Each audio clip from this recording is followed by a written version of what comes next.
أعوذ بالله من الشيطان الرجيم.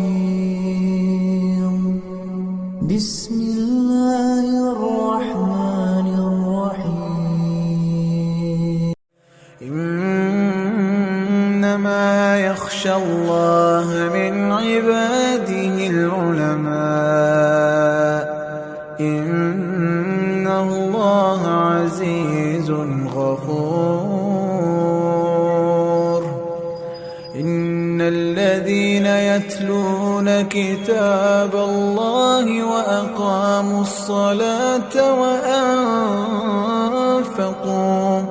وأنفقوا مما رزقناهم سرا وعلانية يرجون تجارة لن تبور